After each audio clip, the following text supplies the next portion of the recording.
column writing. We have three greats with us, Bill Plaschke, Ken Rosenthal, and Bob Kravitz joining us.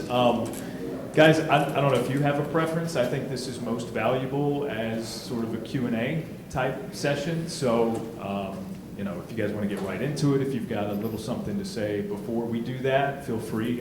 By all means, Bill, you want to get us started? Yeah. Thanks for having me. This is great. And it's great to see this big crowd here. We really appreciate it. A column is, you got to say something. You got to have an opinion. I mean, that's what differentiates a column from a game story or a feature. Even if you do a featurized column, you have an opinion, whether this featurized person you're doing is great or is doing terrible or whatever. I mean, a column is, it's very, I think it's, you know, you got to have an opinion. You have to come strong.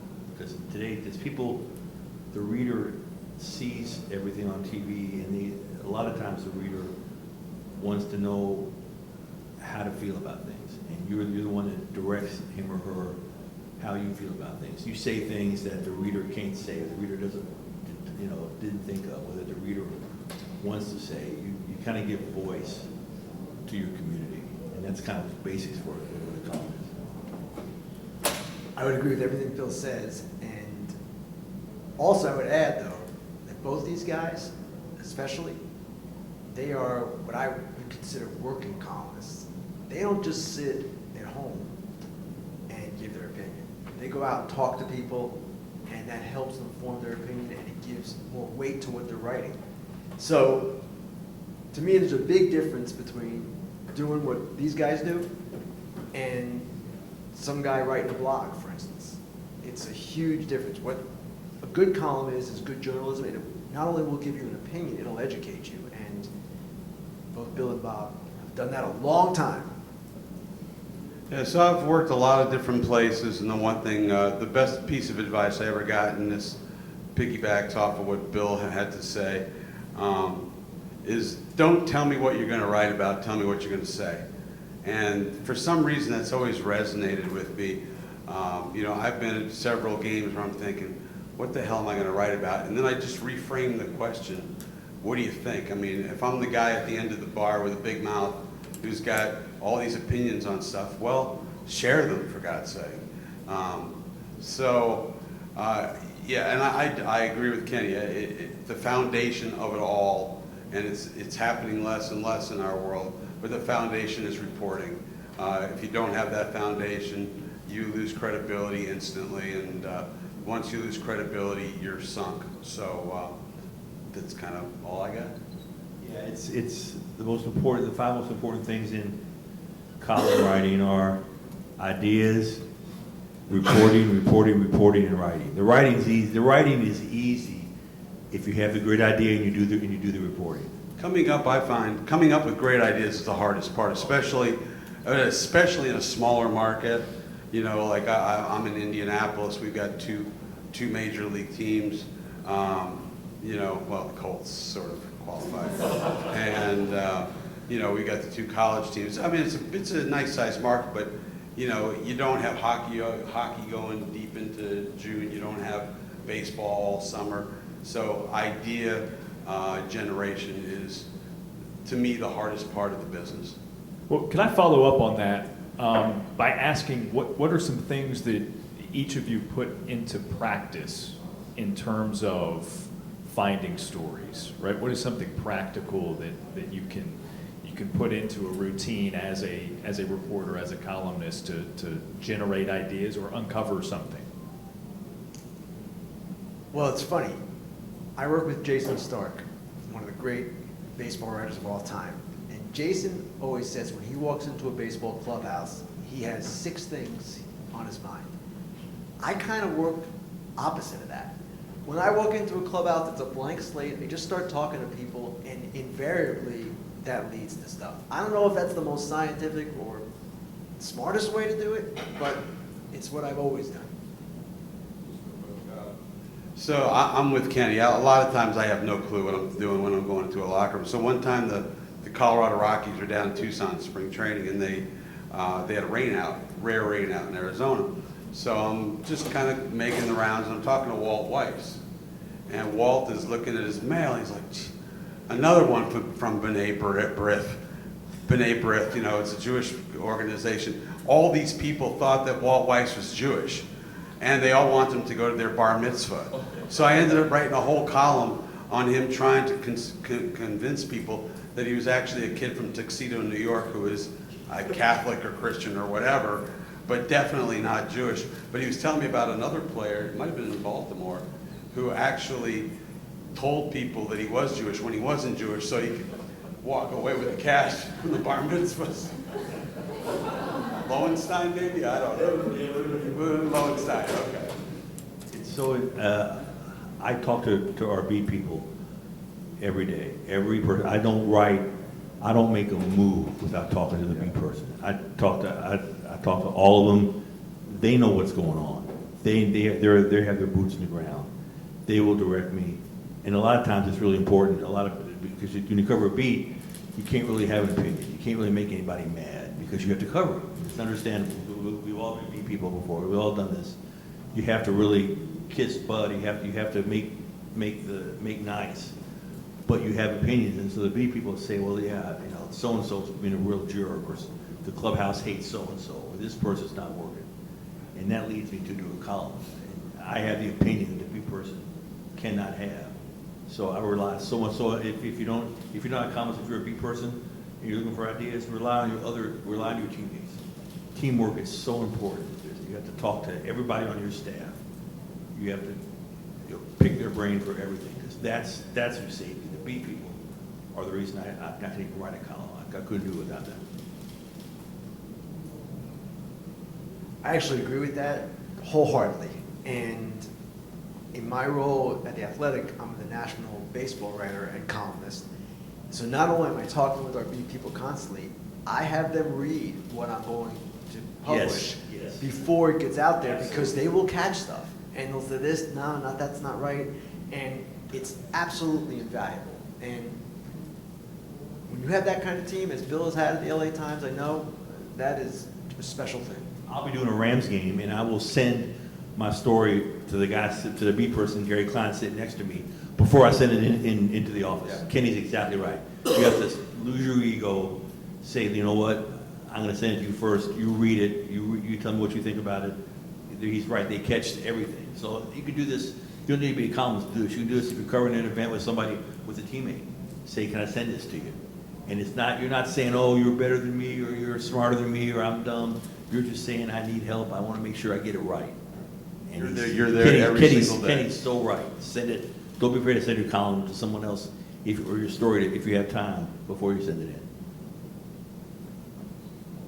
Well, at this time, we'd like to open it up for questions. We've got some really talented reporters and writers in the room here. So I guess I'll bring the microphone down. Yeah, so you guys have one, and I'll walk the mic down this way. We'll do it here. All right. You were talking about Indianapolis, noticing that you only have two teams there. Are people that are more fanatical about the Colts and the Pacers based on that, or is it because weird fact Indianapolis is within 800 miles of 80% of the American population, a lot of people congregate there, and you feel that more national stories are better for you?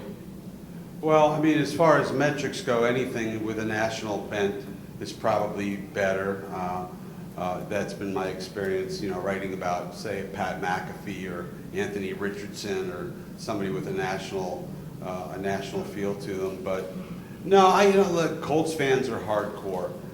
They sell out. They're ever since Peyton Manning came, went from a racing town and a basketball town to a football town. It's changed obviously since Peyton and all the success they had in the 2000s. Pacers are a secondary team.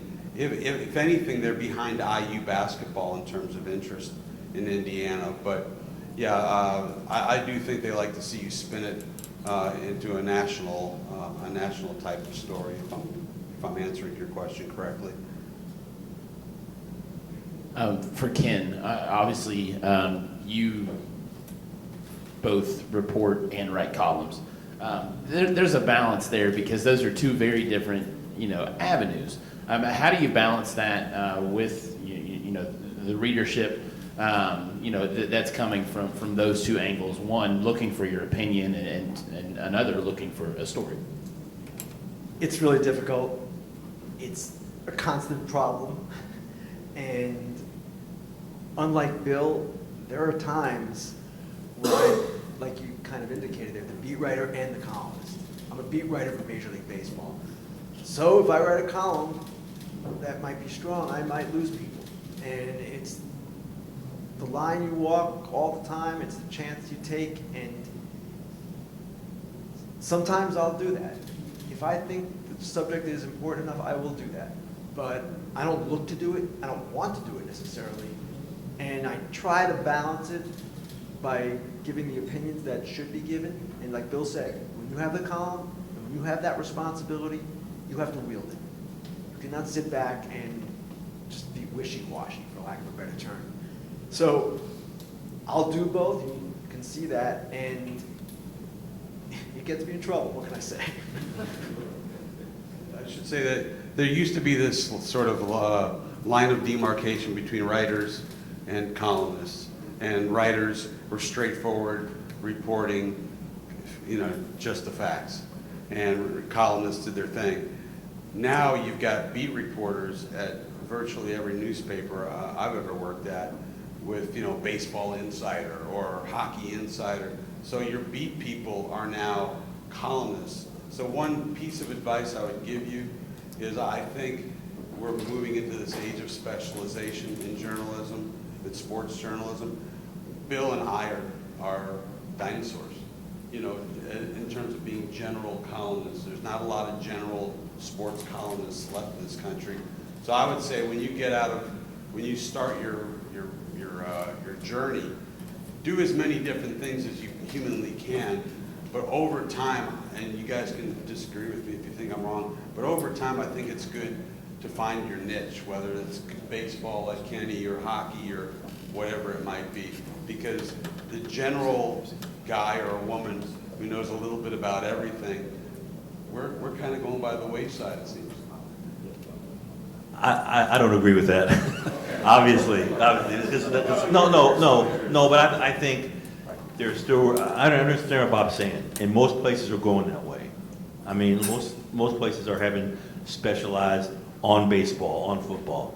But I think the city you're working in, every city, I think the reader wants someone who speaks for him or her. I think readers often read someone who writes on baseball or on football and has a strong opinion on football or baseball. They wonder, are they making, do they care more about somebody? Are they making a deal here? Are they trying to protect the source here? Even a general columnist, there are no sources. There's no protection. I'm not speaking for baseball or football or basketball. I'm speaking for the reader. And I think the reader, in our cities today, people want somebody they can trust. I mean, not that they don't trust the specialized reporters, but I think they trust the person who speaks for them. My columns I don't write on baseball, I don't write on football, I don't write on basketball. I write on Los Angeles. Los Angeles is my subject. And I think that people there appreciate that. And I think in every city, no matter how big or small, I think there's still room for that. But Bob's right. A lot of the editors are going away from that. But I still believe there's room for that. And I think if you're looking at the cities, you'll see Washington, D.C., Boston, Dallas, Denver. I mean, they're all Houston. They all still have general columnists. And I think if you aspire to be that, you can still be that. There's still going to be room for that because the city wants somebody to speak for the city, not for the sport. I agree with both these guys. Bob's point is well taken. I had Bob's job. No, that's only one. I had the general sports columnist job in Baltimore for about 10 years, and then I went into the specialist mode with baseball. And I do think the job that Bill does, probably better than anyone in the country, is really important. And at the same time, I also agree that it's not valued by publications the way it once was. So it's problematic, but there is a freedom to Billy's job, and he mentioned it. you don't have to worry about sources. You can just go blow people up, and if they don't talk to you, they don't talk to you. It's the beat guy's problem. So it's just the way it is. And I also think that voice of the city is really important. And it's a difficult job to do because there's so many opinions now. Everybody seems to have their own column on social media, and they think they're smarter than you, me, Bob too. But the bottom line is that voice is important. Yeah, I think if you're a general columnist, you can say, and I've said this before to many sources in almost every LA team, every coach, every player I've dealt with, the thought is, I don't care if you talk to me. I don't care if you talk to me. I don't need you to talk to me. And if you're going to be mad at me and hate me, that's okay. I'm still here, and I'm going to be here before. I was here before you got here, and I'm going to be here after you leave. And a general columnist can say that. I can say that. If I'm covering baseball, I can't say that to Dave Roberts. I can't say that to Andrew Friedman. But if I'm a general columnist, I can say it to anybody. And and unspoken is, they all know that. And believe me, they all will talk to you. They still talk to me, even if I rip them. You know, even if I go after them, if I have to criticize them heavily, the next day I'll show up. It's so important, by the way. If you criticize somebody, and these guys do this well, show up the next day and take the heat. Be in the press conference. Be in the locker room. Be in the clubhouse. Let them see you. Let them know you're here. And if they have any problem with what you wrote, you're here to deal with it. The worst kind of column is you could write is you could rip somebody and not show up the next day and leave it for the beat guy to clean up your mess.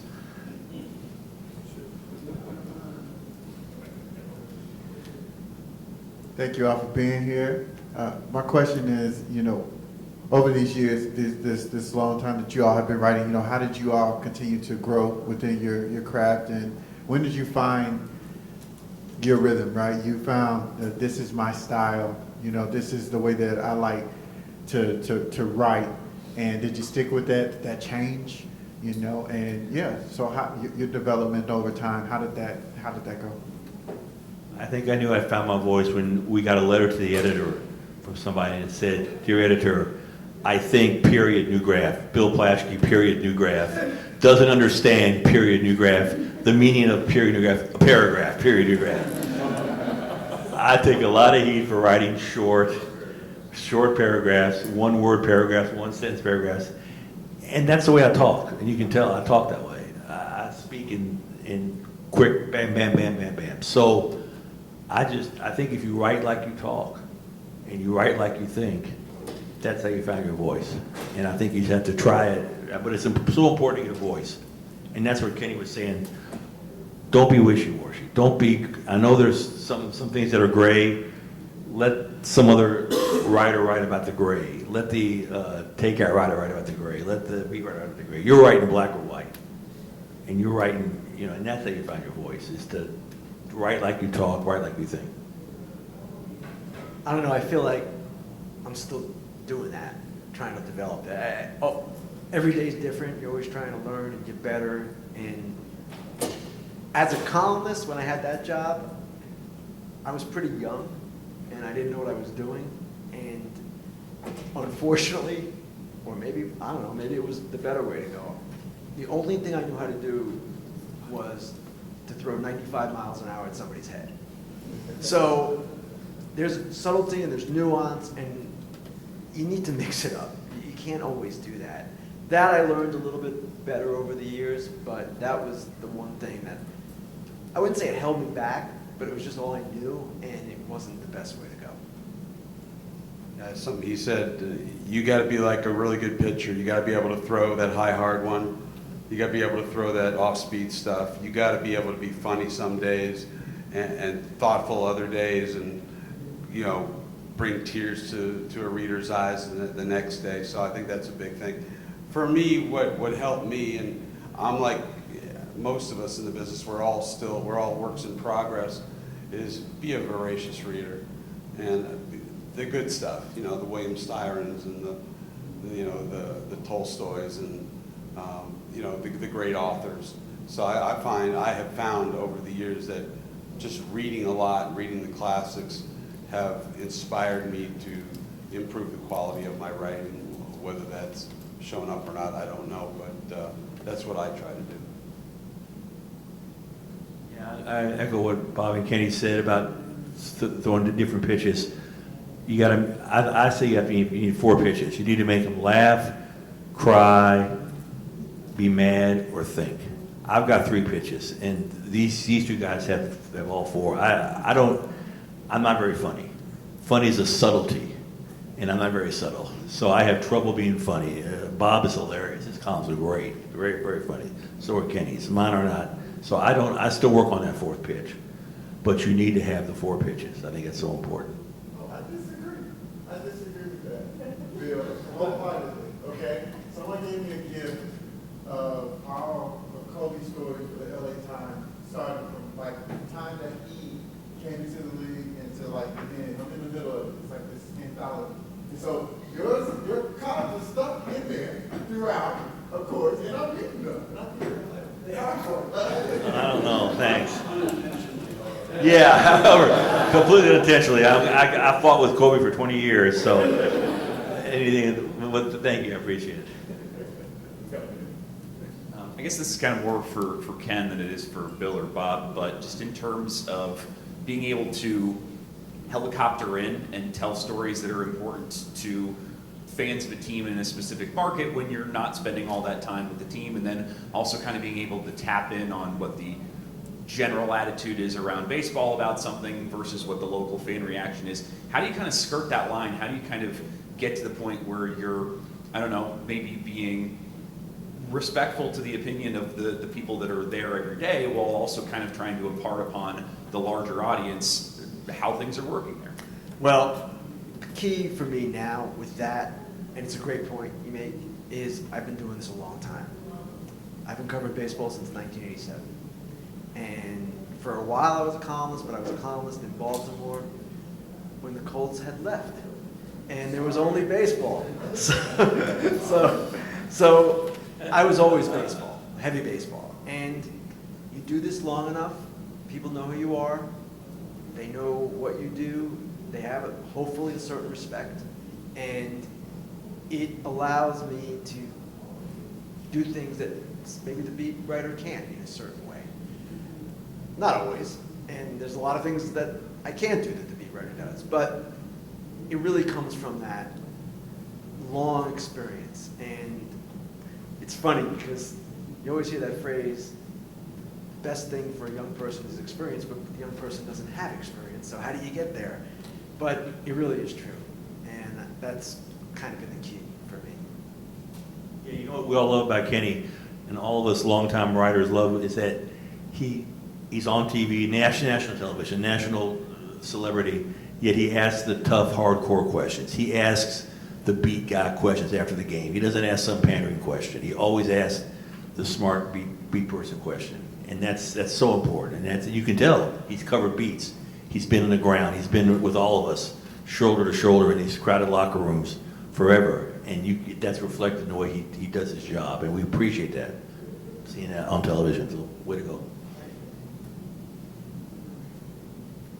For any of you, I'm just curious how you guys approach feature writing, and what are the key tenets, the core tenets of good feature writing in your guys' opinion? I guess you gotta tell a story. It's all, Bob said it, the idea is everything. In a feature, you have to get a great idea and tell the reader something they don't know and spin the story. And even as a columnist, I do a lot of features, but I'll give them a certain bent. You know, this is this girls softball team that's lost 180 games in a row, and high school girls team. I've done those stories where you say these girls, you champion their resilience, and you're positive on their, you support their strength. But I think that the main thing is on a feature is the idea, and I mentioned this in my speech tonight. Find the best stories come from the shadows. They're not in the spotlight. Create a story that somebody doesn't know about. Everybody knows about Michael Jordan. Everybody knows about. I've done 0 features on LeBron James since he's been in LA, because everybody knows LeBron. But I've done the junior college basketball player who's playing for who leaves the game early to take care of his mom who's in intensive care. You know, I'll do the girls softball team. I'll do the the dying former USC player who's got dementia, doesn't know where he is. Those are the stories people read. Create stories for people that they don't know about. Introduce them to people. Create characters. Don't do the stars, do the shadows. And the only thing I would add to that is detail. Detail is so important. If you read the great long-form pieces by Frank DeFord or Gary Smith, who is godlike in my view as a writer, their attention to detail and their ability, you can tell that they are all amazing listeners. Because I work at Ball State, which is the Harvard of Muncie, Indiana, and I tell them all the time, you've got to drive down on the details. Take me to that place. Make me understand what that person was feeling at that particular moment. So I think finding a compelling story and a resonant subject to write about are so important. But details, just the little things. Do you listen well? Like I said, my kids, they do their interviews and they write down 10 questions and they follow it. And I'm like, no, you're having a conversation with the person. This is not a giving and taking. This should be a shared experience that you're both having at that moment. And so I think it's important. Yeah, write down a couple of questions, things that you want to cover, but for the most part, listen and look at the arch of an eyebrow, or just the little things. And so again, details are so important. I would agree with that wholeheartedly. And there are times when I will tackle a subject like what Bill mentioned that you shouldn't do, a famous person. And I just did a story on Bruce Bochy, who has been written about forever, and he's been a manager for a long time. He's with Texas now, it's a new thing.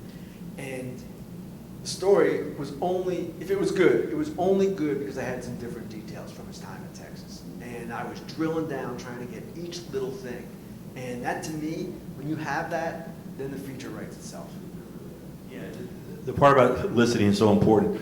In fact, take your tape when you do an interview and when you're transcribing, listen and see if you let the subject talk. I'm terrible at that. I will interrupt the subject when there's talk, when we get into details, because I'm so excited, I want to ask my next question. This leads to something else, and I interrupt him and I don't let him speak.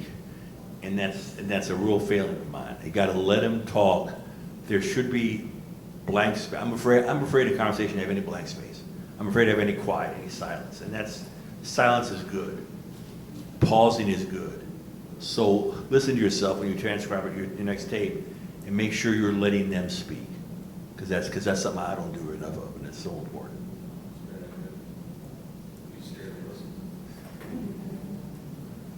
Yeah, I'm just curious if you're writing a column off a game and you know it's going to be a quick turn. You write yourself some paths that you're thinking the game goes this way, this is maybe the route I'll take, or how do you balance a quick turn and kind of having some content there to go with when you got to turn that quick? Notice you mentioned we're game column. Kenny handed that microphone to me like a hot potato. You had nothing to do with that damn game column, do you? Hold on. The reason I gave him the mic, he's going to the Hall of Fame tonight, right? He can write a game column like no one else. He's faster than everyone, and I can't do it like that. That's why. Yeah. Thank you. It's hard. It's game columns suck. They're really hard. We all been there. It's really hard. So depending on the deadline, I will generally write I will write before I go to the ballpark or the arena. I will write some B matter, some 4, 5, or 6 graphs, just the background, just to cover myself. And then I will generally write 2 leads. I'll have 2 different, as it's going on, 2 leads. And then, but once somebody can ask all of our B people, at some point I'll literally yell this: I'm all in on this. This has got to be a victory. Lakers have got to win. I'm going all in right now. I'm writing the victory column. And if they lose, I'm screwed. But you will say at some point you got to go all in. and you gotta say, that's it, I'm committing. But I have both written. I'll have 5 or 6 or 7 graphs written of a win and a loss. That's hard to do because you can't be passionate about either one if you don't know what it is. But at some point in the game, you gotta make a decision, you gotta go all in, and you just gotta try for it. And if it doesn't work, you can have the all-in lead right around and say, however, it may have seemed that way, however, on a night when everything was upside down. I blame Peyton Manning for a lot of things. Peyton Manning, it was a Monday night game. We're in Tampa. They're down 35-14 with about 4.5 minutes to go. They came back, and my column was done. I'm like, I'm going to make last call. This is great. We're going to go down to the beach. We're going to have a cocktail. No, they bring him back. He brings them back in the last 4.5 minutes. They beat Tampa on a Monday night game, no less. So deadline is murder. And I remember at the end of the game, I walked up to Gary Shelton, who was a columnist in Tampa back then. We just looked at each other. I said, I should have gone to law school. Or I'll give you another example, for LA example. This is how old I am. In 1988, I covered the Kirk Gibson game, the Dodgers and Oakland, right? And everybody we're all there. Everybody had written a column, I think it was Canseco hit a home run that broke a camera. So everybody wrote that, and then this SOB, Kirk Gibson, comes limping out like an old man, hits a home run off of Eckersley. The other thing I'll remember too, it's not germane to this at all, but Eckersley spending hours in that locker room, in that clubhouse, talking and answering the same question over and over again. I was really impressed. But yeah, I'm old, I guess, 88. I was gifted back then because I was gifted with working for what no longer exists, an evening newspaper. So I had time. I have, and I'm not ashamed to say this, I've stood up in press boxes and yelled, throw a strike! Throw a freaking strike! If they're down late in the game and I got the Dodgers winning and I have a win column and it's all based on, so game columns really suck. People ask us if we root. And I'm like, I root for myself, man. I'm like, you know, when the Colts were up 33-0 and they start losing the lead, I'm like, tank. Please tank, for the love of God, tank, because this would be a great column when they blow a 33-0 lead. You know, winning 33-31 and giving up 31 points in the second half, not a great column. So you root for yourself, and if that's selfish, so be it. I've got one while I'm walking over to this gentleman. We talked a little bit earlier about, Bill, you mentioned being critical of someone in a column, and there is a threshold, no doubt, right, as to how far to push. I'm just wondering if each of you has an example from earlier in your careers where you eat one way or the other, you felt like you didn't push enough or you pushed too much.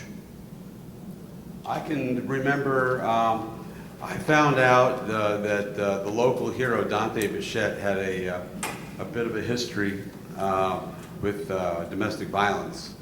And I wrote the story and I talked with him and I talked with his wife, and it actually came out good. But where I overstepped was, this was right after the OJ thing. And I wrote a column saying we need to be vigilant about this because, he went bananas.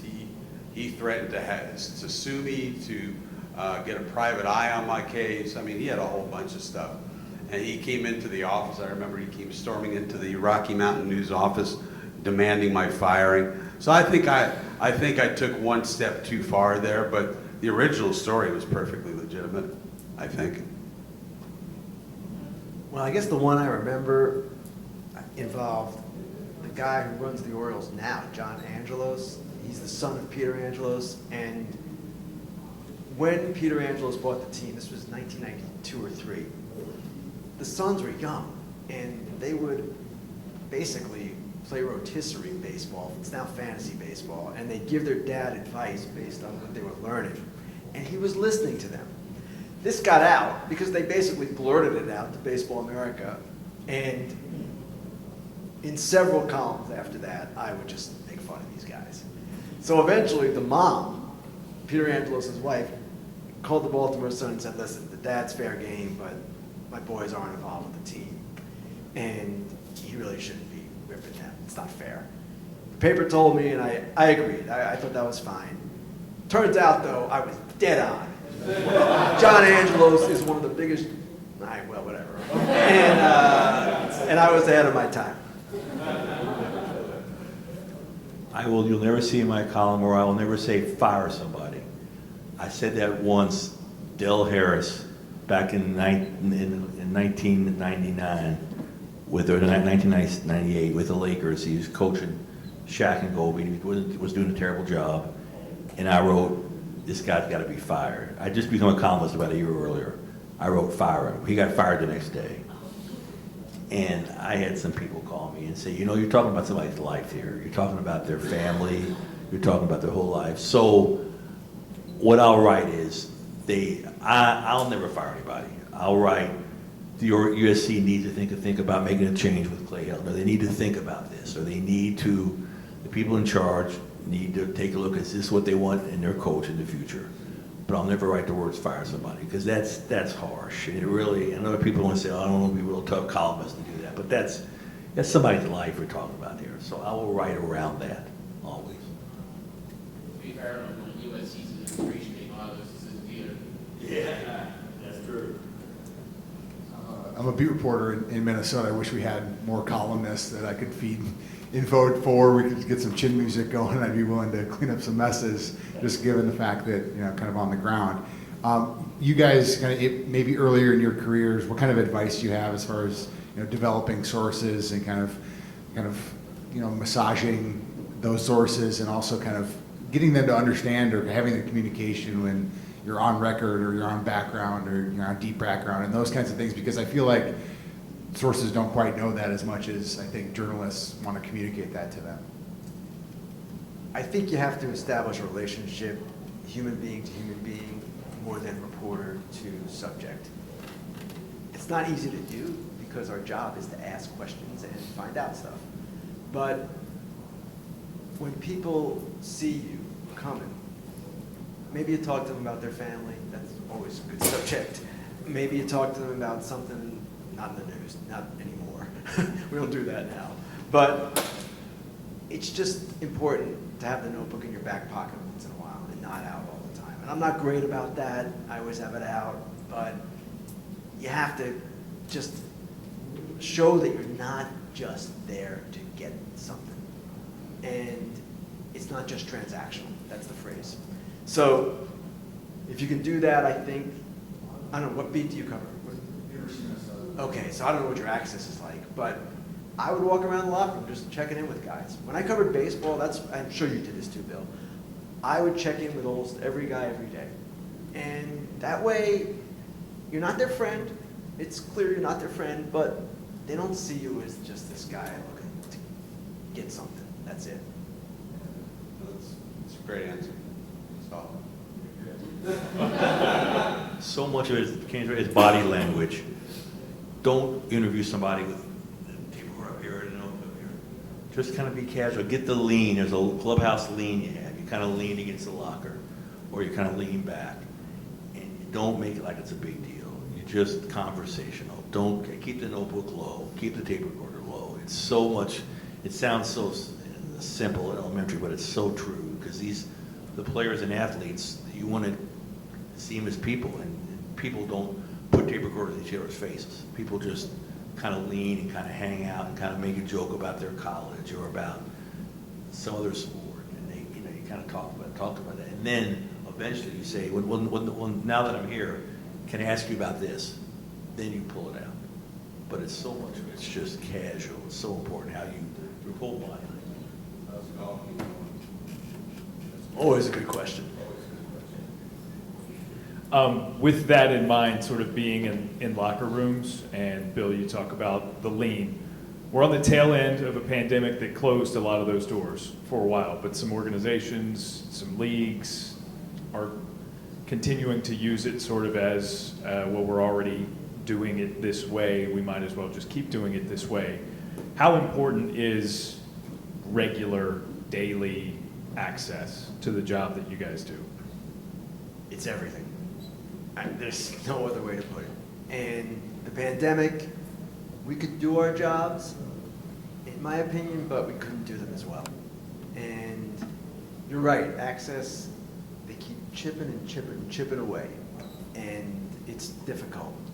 But at the same time, that's where the relationships form. That's where all this gets started. And without it, we're just critics, you know, just looking at guys and writing this and that. But when you talk to people and you try to understand their thinking, why they're doing what they're doing, that's how you get to the heart of things.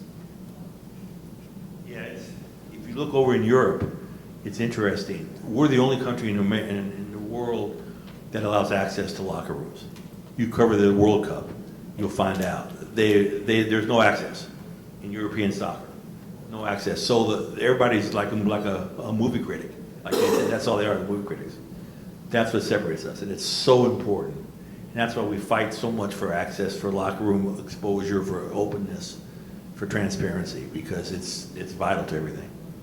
And actually, it's to the players' benefit and the coaches' benefit too, because something might happen in a game that you find puzzling, but maybe there's a good reason for it, and that's what the access provides. And Bill's right, like British soccer, you're not getting that, and it's a huge loss.